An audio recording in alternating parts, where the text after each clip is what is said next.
Hey, what's going on guys, Tanmay here, and this is my full detailed review about the Google Pixel 5a. So I've been using this Google Pixel 5a device for about 4 months now, and I know I've put this device through its paces. I've used its camera extensively, I've used all the Pixel features, I've tested the battery life thoroughly, and that's why it took so long for this review. And in this video I'm gonna be giving you detailed walkthrough about all the different things, about all the different features and the use cases and the way I've tested this phone, and give you a thorough review of the 5a. Now before we start off, I know the Google 6a has already been launched recently, a couple of days ago in fact, and if you are thinking about purchasing 6a, just watch this video first, because there are a lot of similarities between the 5a and 6a, and the design might be different, but the underlying features and the specifications are not really that different. In fact, the entire user experience is almost similar. So this video will help you make that purchase decision in case if you're wondering about the Google Pixel 6a. Okay, so with that being said, let's start off with the first thing, that is the overall tech specs. So I'll put the tech specs on the screen. You guys can see all the different details about the Google Pixel 5a on the screen.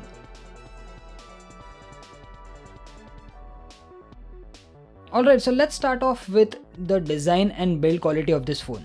Now I am really impressed with the design and build quality of this phone. Starting off with the design, this is a full metal unibody with a rubberized texture. It's a matte black color. They call it black, but it's not exactly black. It's kind of like a military green color to it. And this is a metal unibody which is different from the 4a. So the previous generation, that is the Pixel 4a, had a polycarbonate unibody.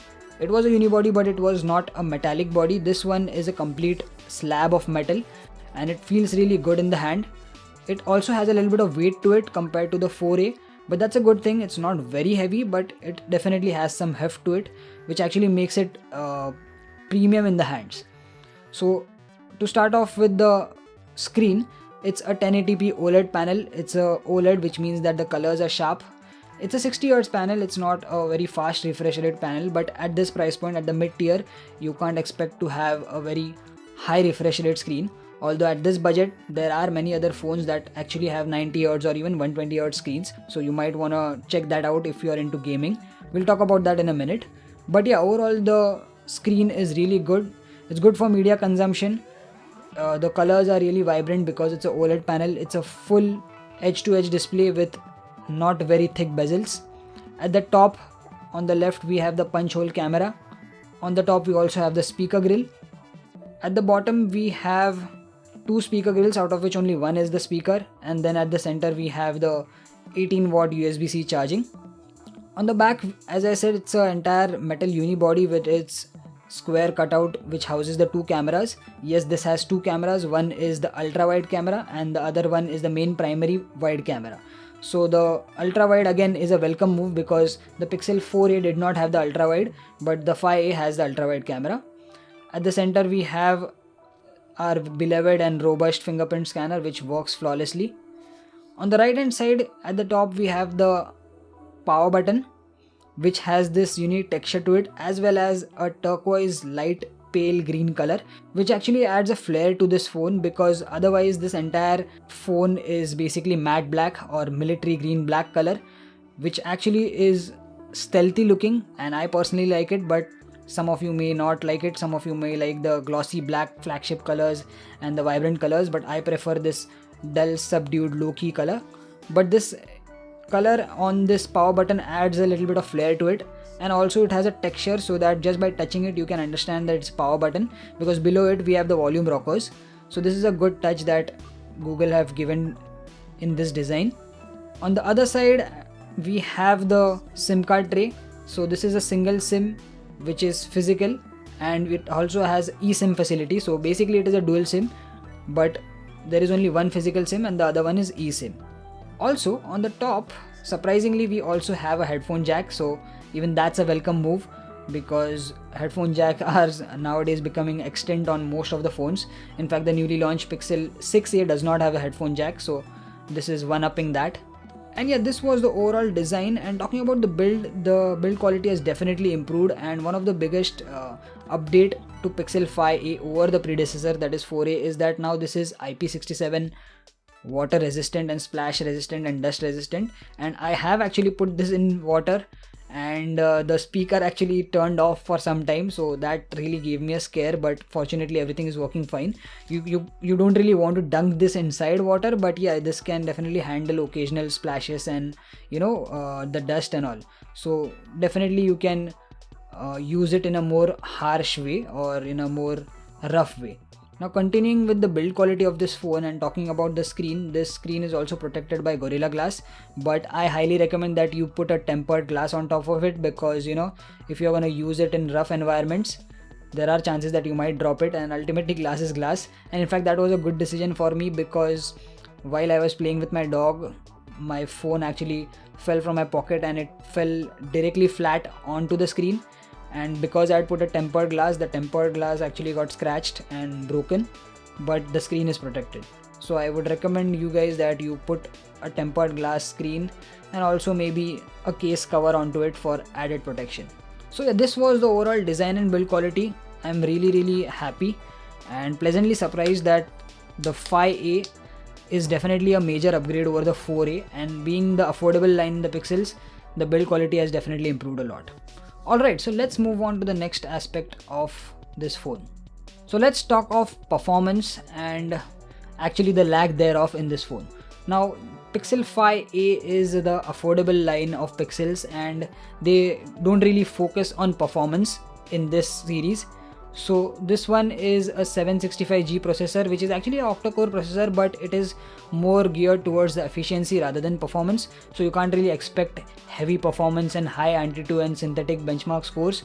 But if you are doing occasional gaming, some light gaming, this phone will definitely handle it. And talking about the general usage and the overall snappiness of this phone, day-to-day activities are going to be a breeze. You can easily go through some basic light activity, some productivity, some media consumption, some social media, all those things, basic tasks are gonna be a breeze. This phone has 6 gigs of RAM, which is more than enough for even multitasking. But when it comes to extreme gaming, if you are really interested in hardcore gaming and you want high-end graphic performance on this phone, then that is something that you will not get on this phone, because this phone is definitely not made for that. So even medium level of gaming will heat up the phone, and you will definitely see dropped frames. So I won't recommend this phone if you are just looking at it from a gaming perspective. Apart from that, the storage option is only 128 gigs on this phone, and there is no expandable slot for that. So you're stuck with only one configuration when it comes to 5A. So since we are talking about performance, let's also talk about battery performance, and that is something that Google has done an amazing job with the Pixel 5A especially, because now finally in the Pixel 5A we have a physically large battery compared to the 4A. Now this has always been one of the downsides of all the Pixels, not just the affordable line but also the flagship models, that they have mediocre battery. I mean, you can get through one day but barely. So that was the use case of all the other previous Pixels, and that has changed in the Pixel 5A. That is because, as I said, Google has put a physically large battery, and it's substantially large compared to the 4A. I mean, just look at the numbers over here. They have put a 4680 mAh battery compared to the 3140 in the 4A. So that's a major jump and a major step up in the battery life, and this actually translates into at least a 2-day phone if you are using your phone sparingly. That, along with the highly efficient processor, will give you an amazing battery life. I sometimes also get 10 plus hours of screen on time, which is crazy. And even on my heavy usage days, especially when I'm outdoors, especially when I'm vlogging or I'm on travel trips, I use this phone a lot to click a lot of photos and some videos as well. Even in that situation, this phone lasts an entire day. So that's really amazing, and that has been one of the best things about this phone for me, because battery life is really important in my use case, at least for me personally, and I feel generally having a larger battery helps pretty much all of you guys as well. Now the charging speeds have not yet increased. It is still a 18 watt fast charging. It's not really fast in at least 2022 terms, because now we've reached literally 100 watt fast charging on some phones, which is crazy fast. But at least a step up to something around 30 to 40 or 30 to 50 watts fast charging would have been great. Having said that, because this battery is large and you only have to charge it once, you won't really miss or you won't really need charging a lot. Okay, so now let's talk about one of the most important aspects of pretty much all Pixel devices, and that is the camera quality and the camera performance. So I've divided quality and performance because we're going to talk individually about the two, and we're also going to talk about both photos and videos on this smartphone. This probably is the most important section because Pixels have largely been known for its amazing camera quality and performance, but let's talk about that. So talking about the camera quality, let's first start off with photos.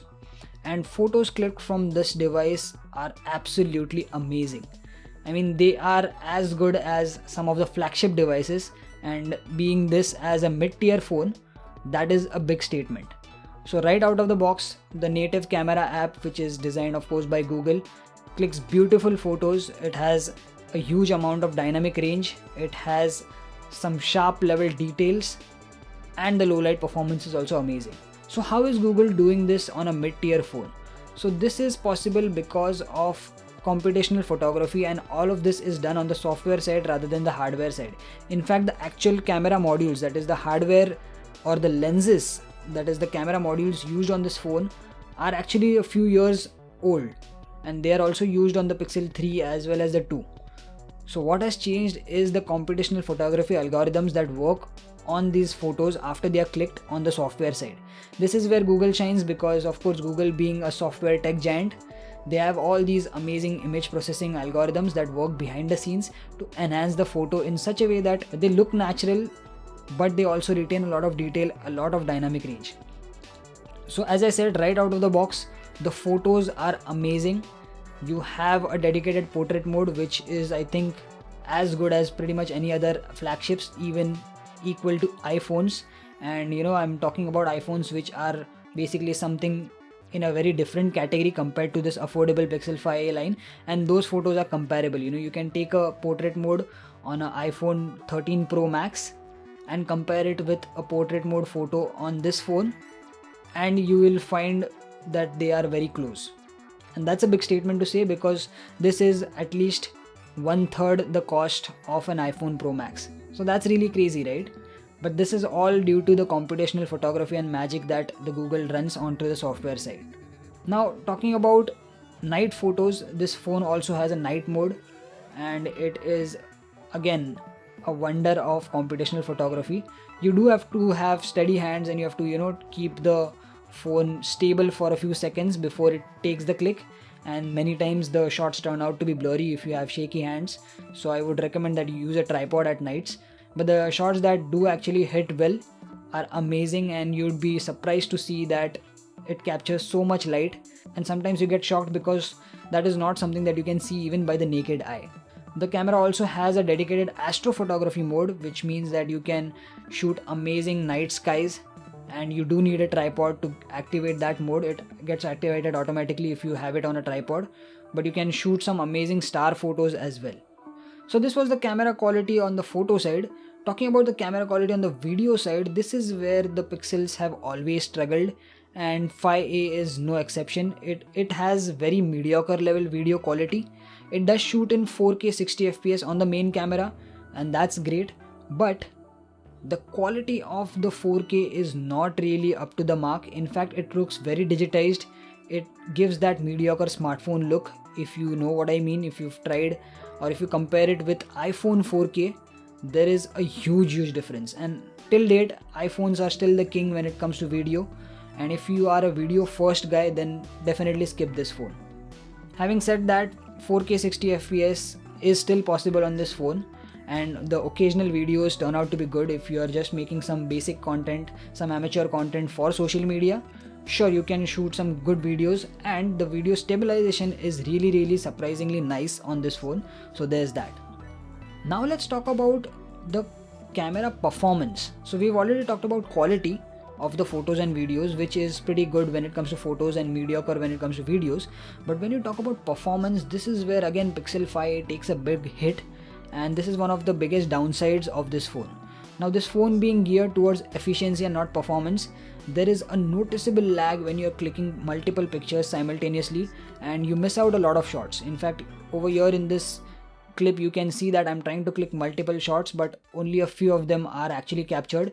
And because the phone is slow in capturing these images, a lot of times you miss the shots.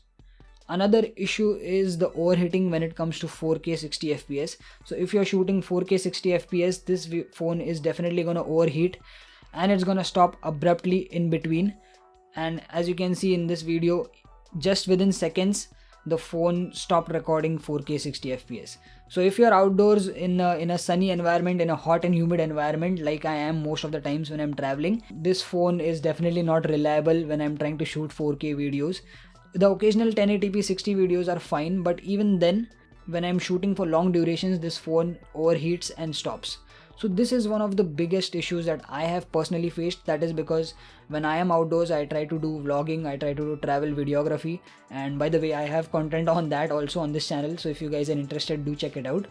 But I personally have put this phone through its paces on 2 of my travel tips, and this has not really performed really great when it comes to videos. Fortunately, I do shoot videos on other device dedicatedly on my DJI Pocket 2, so that is not a problem. But for all of you guys who want this phone just to shoot videos, you guys need to understand that 4K 60 fps in a long duration format is not possible on this phone. Alright, so that is the performance, which is not really great, but the photos are really amazing, but it is a little bit crippled when it comes to performance. Lastly, on the video side, I would like to add that the stabilization of videos on this device is really great, and that is again thanks to Google's computational photography and algorithms that work behind the scene to combine optical image stabilization plus electronic image stabilization, which works hand in hand, and the algorithms work really amazing when it comes to stabilizing the footage. And in the 5A and the later versions, you also have different modes of stabilization. So you have the standard mode, you have the active mode if you need extra stabilization. I've personally never used it because as soon as I start using those stabilization modes, the video footage gets even more mediocre, even more deteriorated when it comes to the digitization, and it gets a weird look. So I personally don't really use the other stabilization modes, but then there are a bunch of other options.